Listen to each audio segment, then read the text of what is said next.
आपको पता है कि आज के टाइम पे ब्रिटेन में जो घर बनते हैं ना, अगर उन घरों में अगर एसी लगाने की जरूरत पड़ रही है बहुत ज्यादा, या फिर बहुत ज्यादा कूलिंग करने की जरूरत पड़ रही है, तो ऐसा माना जाता है कि वो जो घर है वो अच्छे तरीके से डिजाइन जो है वो नहीं हो रखे हैं। और एक और फैक्ट है कि हर सेकंड में ना 10 एसी जो है वो बिक रहे हैं, और इसी स्पीड से अगर एसी जो है वो बिकते रहे तो अगले 30 सालों में जो एसी जो है पूरी दुनिया में 5.6 बिलियन एसी हो जाएंगे। अब अगर इतने एसी अगर इस्तेमाल होंगे तो आप समझ सकते हैं कि किस तरीके से इन्वायरमेंट के ऊपर जो वो इम्पैक्ट पड़ सकता है। तो इसलिए आज की वीडियो में हम बात करेंगे पैसिव कूलिंग टेक्निक के बारे में। ये कुछ ऐसी टेक्निक्स है जो कि घर जब आपका बनता है तो इन टेक्निक्स का अगर आप ध्यान रखते हैं तो अपने घर को अच्छा खासा जो है वो ठंडा रख सकते हैं। और जितनी भी कूलिंग टेक्निक्स होती हैं जो कि एसी या फिर आपका मैकेनिकल जो ट्रीटमेंट रहता है घर को ठंडा रखने के लिए, उनका जो इस्तेमाल है कम या फिर ना के बराबर जो हम कर सकते हैं। और जितनी भी टेक्निक मैं बताऊंगा ना, ये कोई नई टेक्निक नहीं, पुरानी टेक्निक है। और आज के टाइम पे इन टेक्निक का यूज इसलिए नहीं किया था क्योंकि हमें सबको पता है कि आपकी जो बिजली है वो हर जगह इजिली अवेलेबल है, एसी आराम से मिल जाते हैं। अगर इन टेक्निक का यूज नहीं भी करेंगे ना तो क्या दिक्कत है, आडू कपाडू डिजाइनिंग करके हम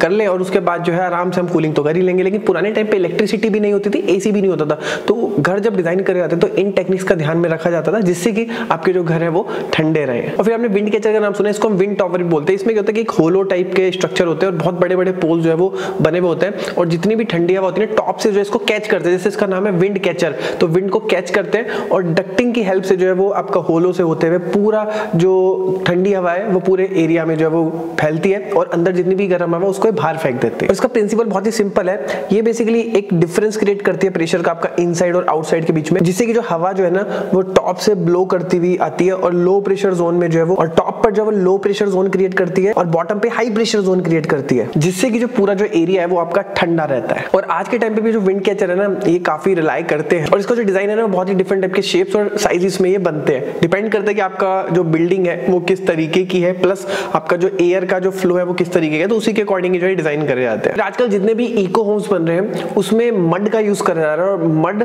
का जो यूज है ना वो बहुत सारे लोग डरते हैं मड का यूज करने से। लेकिन आपको पता है कि जो सीमेंट है ना उसको मैक्सिमम जो 100 साल के आसपास ही हुए हैं आपका मार्केट में आए हुए, लेकिन जो मिट्टी है ना वो बहुत पुराने टाइम से जो है यूज करी जा रही है। तो मड का भी अगर आप यूज करते हैं आपके आउटसाइड में तो इससे आप अपना जो टेम्परेचर है काफी अच्छा कंट्रोल कर सकते हैं। फिर इसके अलावा आप थर्मल मास्क का यूज कर सकते हैं। अब इसमें क्या होता है कि आपका जो आउटडोर की जो वॉल्स होती है जो डायरेक्ट सनलाइट के कॉन्टेक्ट में आने वाली है, तो उसकी जो थिकनेस उसको आप बढ़ा सकते हैं, या फिर आप वहां पर स्टोन की भी जो है आप चिनाई कर सकते हैं। अब स्टोन हो गया या फिर आपकी थिक वॉल्स का अगर आप यूज करते हैं तो उसमें क्या है कि आपका जो हीट है वो ट्रांसफर नहीं हो पाती है। जब तक उसका ट्रांसफर होने का नंबर आता है तब तक हो जाती है रात, और फिर उस टाइम पे जो है वो आपका फिर से ठंडी हो जाती है। तो ये करके भी जो है ये जो प्रोसेस है थर्मल मास्क की, आपका जो टेम्परेचर है वो आप कम कर सकते हैं। और इसके लिए आप कैविटी वॉल्स का भी यूज करते हैं। तो इसमें क्या होता है कि आपका दो वॉल्स के बीच में जो है एक गैप रहता है, तो ये आपका डैम्पनेस और आपका जो हीट इंसुलेशन है दोनों करता है। और आजकल ना एक और ट्रेंड आपने देखोगे, जब घर बनते हैं ना तो लोग क्या करते हैं कि उनको लगता है घर के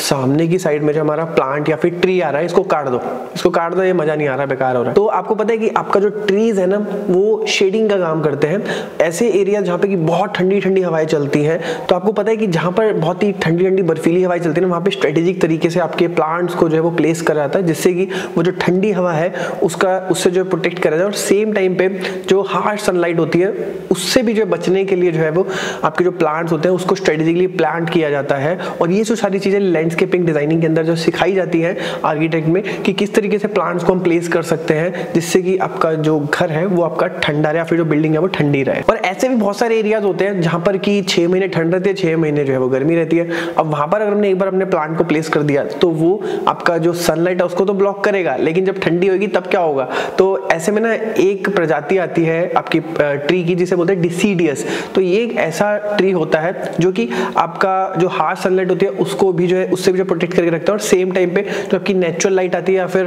जो सर्दियों की जो सन होता है उसको भी जो है वो अलाउ करता है। तो ये जो है आप ध्यान रख सकते हैं। और अफ्रीका के ट्रेडिशन में ना एक एयर पॉकेट क्रिएट करा जाता है जिससे कि आपका एक ट्रैप क्रिएट हो जाता है, मतलब हवा जो है वो ट्रैप कर दी जाती है, और बीच में गैप होने की वजह से आपका जो अंदर वाला पोर्शन है वो आपका ठंडा रहता है, जो कि मैंने भी आपको कैविटी वॉल के रूप में भी बताया था। फिर नेक्स्ट आप ना ग्रीन वॉल्स का भी यूज कर सकते हैं। अभी ग्रीन वॉल होती क्या है, तो सिंपली जो आपके वर्टिकल गार्डन होता है उसी को हम ग्रीन वॉल बोलते हैं, कि आपने वॉल के ऊपर जो है आपने उसको ग्रीन कर लिया, प्लांटेशन कर दी, जिससे कि अगेन आपका जो अंदर वाला जो एरिया है वो आपका ठंडा रहे, क्योंकि अगेन आपका जो प्लांट्स है वो ठंडा रखेंगे उसे। अब बहुत सारे लोग क्या गलती करते हैं कि वर्टिकल गार्डनिंग में ना आजकल का ये ट्रेंड है कि वर्टिकल गार्डन आपका आर्टिफिशियल प्लांट भी यूज करते हैं, क्योंकि वो एक लुक का पार्ट हो गया, लेकिन एक पर्पस के लिए भी जो है आप वर्टिकल लैंडस्केपिंग को कर सकते हैं। तो इस तरीके से जो पैसिव कूलिंग होती है ना इसका से मैंने आपको पूरा ओवरव्यू तो दे दिया, अब उन मेथड्स के बारे में बात करते हैं जो कि आप यूज कर सकते हैं अपने घरों के अंदर। नंबर 1 मेथड है नाइट फ्लश कूलिंग। अब इसमें देखिए एक टर्म आ गया नाइट फ्लश कूलिंग। अब सिंपली जैसे आपने घरों में कहते हो सुना होगा, आपको मम्मी बोलती है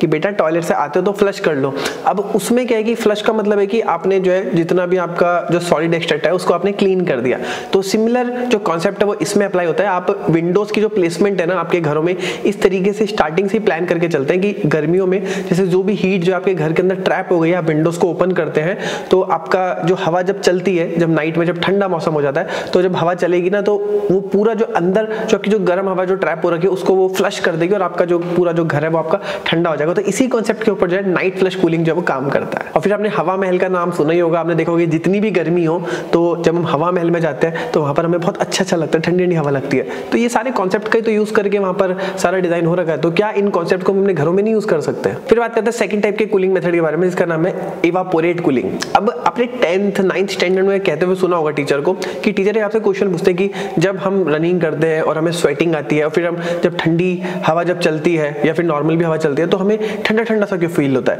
तो यही कॉन्सेप्ट का यूज जब अपने घरों में करते हैं तो इसी को हम बोलते हैं इवापोरेट कूलिंग। अब आप कैसे करते होंगे? अब देखो, आप जितने भी आप जाएंगे राजा महाराजाओं के महल में या फिर आपने राजस्थान में भी काफी सारी जगह देखा होगा कि आपका महल बनता है और बीच में एक पॉन्ड बना देते हैं वहां पर, या स्विमिंग पूल बना देते हैं, या फिर बहुत सारे घरों में फाउंटेन भी देते हैं। अब इससे क्या होता है कि आपका जब गर्मी होती है तो वो पानी जो है वो इवापोरेट होता है, तो आसपास के एरिया को ना वो ठंडा जो है वो कर देता है। तो इस तरीके से भी जब अपने घरों को ठंडा रख सकते हैं। थर्ड मेथड जो कि आप ध्यान रख सकते हैं वो आपकी साइट का ओरिएंटेशन। तो देखिए, ओरिएंटेशन बहुत ज्यादा इंपॉर्टेंट है जब भी आप घर को डिजाइन करते हैं और ऐसे एरिया जो कि कूलिंग के हिसाब से आप डिजाइन कर रहे हैं ना, तो किस तरीके से जो है आपके जो ओरिएंटेशन है वो होना चाहिए। लाइक आपका साउथ और वेस्ट की साइड में सबसे ज्यादा सन की हीटिंग रहती है, तो वहां उस तरफ जो आपको ज्यादा विंडोज की जो ओपनिंग है वो नहीं देनी है। और अगर विंडोज हमें देनी ही पड़ रही है, कोई ऑप्शन नहीं है, तो हम क्या कर सकते हैं? तो जैसे कि मैंने आपको बताया था इससे पहले कि हम ट्रीज वहां पर जो है वो लगा सकते हैं, प्लांटिंग कर सकते हैं, बड़े बड़े प्लांट, जिससे कि आपका जो शेड वहां पर रहे और आपका घर जो है वो ठंडा रहे। फिर इसके अलावा आपके जो घर के अंदर के जो कर्टेन्स होते हैं, आप वो थिक कर्टेन्स का यूज कर सकते हैं। और उस साइड जो आपको बहुत ज्यादा जो है वो डार्क कर्टेन्स का भी यूज जो है वो नहीं करना चाहिए, क्योंकि जो सूरज होता है उसका डायरेक्ट पड़ेगा तो उसको जो कलर है वो फेड भी कर सकता है। तो ये तो बेसिकली इंटीरियर्स का पॉइंट आ गया, लेकिन ये भी एक पॉइंट है जो आप ध्यान रख सकते हैं। फिर बात करते हैं फोर्थ टाइप की टेक्निक के बारे में, इसका नाम है स्टैक वेंटिलेशन। तो इसका जो प्रिंसिपल है वो मैं आपको बताया। तो सबसे पहले देखिए, आपने ये भी जो है 9th-10th स्टैंडर्ड में सुना होगा कि जब भी जो हवा गर्म होती है तो उसकी जो डेंसिटी होती है वो कम होती है, वो ऊपर की तरफ जाती है। और जब आपकी हवा जो है वो ठंडी होती है तो उसकी डेंसिटी जो है वो ज्यादा रहती है, तो हवा जो है वो नीचे की तरफ रहती है। सिंपली क्या है कि आप इसके लिए क्या है कि आपका घर के सेंटर में कोर्टयार्ड दे सकते हैं। आप कोर्टयार्ड देंगे तो आपका जो गर्म हवा है वो आपका ऊपर की तरफ जाएगी और नीचे जो खाली जब हवा आई जाएगी तो उसको फिल करने के लिए आपकी ठंडी हवा जाएगी, तो आपका अगेन आपका जो घर है वो ठंडा रहेगा। और इस कॉन्सेप्ट का भी जो यूज है वो पुराने घरों में या फिर पुरानी बिल्डिंग्स में काफी ज्यादा किया जाता था कि सेंटर में जो है आपका कोई कंस्ट्रक्शन नहीं होता था, सेंटर एक कोर्टयार्ड होता था। और अगर आप साउथ इंडिया में जाएंगे तो आज भी जो है इस तरीके का जो डिजाइन है उसका ज्यादातर यूज करा जाता है। और इस चीज को अगर मैं वास्तु से कनेक्ट करूं तो वास्तु में भी जो है वो सेंटर को ब्रह्मस्थान कहा जाता है, और कहा जाता है कि ब्रह्मस्थान को जो है वो ओपन टू स्काई छोड़ना चाहिए, वो स्काई एलिमेंट का पार्ट होता है, तो उसको स्काई से कनेक्ट करना चाहिए। और ये जो है एक तरीके से देखिए मिक्सअप हो गया कि आपका आर्किटेक्ट और वास्तु जो है वो विरोधाभास नहीं होते, आपस में लिंक्ड ही होते हैं। फिर फिफ्थ मेथड के बारे में बात करते हैं, इसका नाम है क्रॉस वेंटिलेशन। आप में से काफी सारे लोगों ने इसका नाम भी सुना होगा। सिंपली आपकी विंडो के सामने विंडो दी जाती है जिससे कि जब हवा चले, आप दोनों विंडो खोले तो क्रॉस वेंटिलेशन के थ्रू जो है वो प्रॉपर सर्कुलेशन जो है वो एयर का बना रहे और आपका घर जो है वो ठंडा रहे। फिर बात करते हैं 6th पॉइंट के बारे में। आपकी जो छत है उसका जो कलर है वो आपको लाइट कलर रखना है, क्योंकि आपको पता है कि जो सन की जो सनरेज पड़ती है तो लाइट कलर उसको जो रिफ्लेक्ट कर देता है, जिससे कि आपका घर ठंडा रहेगा, और जो डार्क कलर है वो हीट को एब्जॉर्ब करेगा, जिससे कि आपका घर गर्म रहेगा। फिर बात करते हैं पॉइंट नंबर 7 के बारे में, इसका नाम है प्लांट्स। तो प्लांट्स एक ऐसी चीज है जिसको आप अगर अपने घर में बिल्कुल अच्छे तरीके से यूज करते हैं तो पूरी गर्मी में आपको एसी चलाने की जो है वो जरूरत नहीं पड़ेगी। और प्लांट्स आपके घरों को ठंडा तो रखते लेकिन आपकी एयर क्वालिटी को भी काफी अच्छे तरीके से इंप्रूव कर देते हैं। और ये दोनों ही जो टेक्निक है ना आपके घर को ठंडा रखने के लिए, एयर क्वालिटी को इंप्रूव करने के लिए, मार्केट में बहुत सारे प्रोडक्ट हैं, बल्कि नेचर ने ये सारी चीजें जो हमें प्रोवाइड करेंगे उसे अगर हम ठीक तरीके से यूज करें तो सिंपली आपके जो प्लांट्स होते हैं जब वो वाटर को लूज करते हैं ट्रांसपीरेशन के थ्रू, तो उस टाइम पे आपका जो घर है वो ठंडा हो जाता है। और इस प्रोसेस के दौरान आपका जो प्लांट होता है उसके आसपास का जो एरिया होता है उसको वो ठंडा कर देते हैं और आपका जो हवा है उसको भी वो प्योरीफाई कर देते हैं। फिर बात करते हैं पॉइंट नंबर 8 के बारे में, जो की है सीलिंग की हाइट को बढ़ा करके। तो सीलिंग की हाइट को बढ़ा करके भी जो है आप अपने घरों को ठंडा रख सकते हैं। आजकल जो फ्लैट का जो कल्चर आ गया ना, जो बिल्डर कल्चर है उसमें क्या कि उनको तो ये कि ज्यादा से ज्यादा फ्लोर उनको निकालने, वो तो कैलकुलेशन इस तरीके से करते हैं कि हमें 15 मंजिल छापना है, अगर हम 12 फीट या 11 फीट देंगे तो हमारे इतने फ्लोर्स निकलेंगे, अगर हम इसे 9 फीट कर देंगे तो हमारे जो फ्लोर्स है वो ज्यादा निकलेंगे। तो इन सब कॉन्सेप्ट को वो भूल गए हैं क्योंकि वो मनी माइंडेड हो चुके हैं। तो आपका जो हाइट है सीलिंग की वो आपको ज्यादा रखनी है क्योंकि वॉल्यूम ज्यादा होगा, तो आपका जो गर्म हवा, जैसे मैंने बताया था कि जो गर्म हवा है वो लाइट होती है तो वो ऊपर की तरफ जाएगी और नीचे वाला जो पोर्शन है वो आपका ठंडा हो जाएगा। फिर 9th तरीके के बारे में बात करते हैं, इसका नाम है रैम्ड अर्थ वॉल। अब ये रैम्ड अर्थ वॉल होती क्या है? तो सिंपली जो आपकी नॉर्मल जो ब्रिक वॉल होती है, जो सिंपल जो आरसीसी वॉल्स होते हैं उससे ये काफी थिक रहती है और इनकी जो थिकनेस है ना वो 6 इंची से लेकर के 24 इंची तक हो सकती है। तो इसकी थिकनेस जो वो ज्यादा होने के कारण थर्मल मास आपको जो है वो मिलता है, तो थर्मल मास के थ्रू जो है आप अपने घर को अगेन ठंडा रख सकते हैं। और जो ये जो थर्मल मास वाली जो टेक्निक मैंने आपको बताया ना, ये टेक्निक आपके ऐसे एरिया जहाँ पे की बहुत ज्यादा गर्मी होती है वहां पे भी बहुत ज्यादा यूजफुल है और ऐसे एरिया जहाँ की बहुत ज्यादा ठंड पड़ती है वहां पर भी जो काफी यूजफुल रहती है, क्योंकि सेम टाइम पे आपकी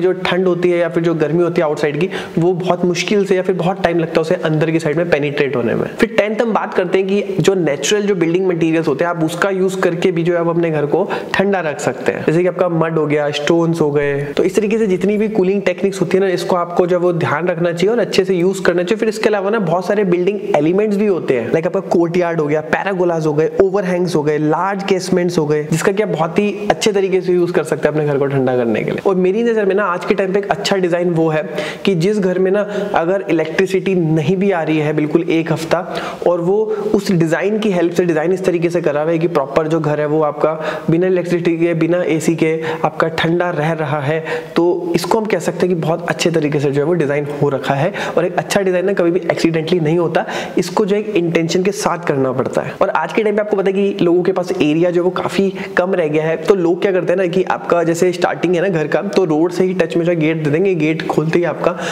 रूम आ गया, फिर लिविंग रूम आ गया, वटएवर जो भी आ गया। तो अब इसमें क्या है कि आपका जो इसमें पोर्च का ये जो एरिया होता है ना वो आपको देना चाहिए और अच्छा खासा देना चाहिए। और ये स्पेशली तब तो देना ही चाहिए जब आपका जो घर है वो साउथ या फिर वेस्ट फेसिंग हो, क्योंकि पोर्च का एरिया एक लंबा अगर गैप दे देंगे ना तो आपका जो मेन गेट है उसके बाद एक पोर्च का एरिया आ जाता है, फिर देन उसके बाद आपका जो है वो गेट आता है जिससे कि घर के अंदर रूम या फिर लिविंग रूम में एंट्री होती है। तो पोर्च का एरिया में अगर आप एक बीच में गैप दे देंगे तो इससे भी जो है काफी एक हेल्प मिलती है आपके घर को ठंडा रखने के लिए, प्रॉपर हीटिंग जो है वो आपके घर को नहीं मिलती है। तो देखिए टेक्निक्स तो बहुत सारी हैं आपके घर को ठंडा रखने के लिए, जो पैसिव कूलिंग टेक्निक्स है ना जो कि काफी यूजफुल और काफी इंटरेस्टिंग है, तो वो मैंने आपके साथ शेयर करी है। और जितने भी कॉन्सेप्ट और टेक्निक्स मैंने आपको बताई हैं, अब इसे बहुत ही डिफरेंट वे में आप यूज भी कर सकते हैं, तो वो आप खुद से जो है वो ट्राई कर सकते हैं और खुद से भी रिसर्च कर सकते हैं। और मुझे आप कमेंट बॉक्स में बताइए कि कौन सी ऐसी टेक्निक है जो कि आपको सबसे ज्यादा अच्छी लगी है। और वीडियो अच्छी लगी तो वीडियो को लाइक कर दीजिए, बहुत ज्यादा इन्फॉर्मेशन निकालने में और रिसर्च करने में जब वो टाइम जाता है, एनर्जी आती है, तो आपके एक लाइक से हमें काफी मोटिवेशन मिलता है। तो वीडियो को लाइक जरूर कर दीजिए अगर आपको पसंद आई है तो उम्मीद करते हैं कि वीडियो आपको पसंद आई होगी। मिलते हैं नेक्स्ट वीडियो में, तब तक के लिए जय हिंद, वंदे मातरम।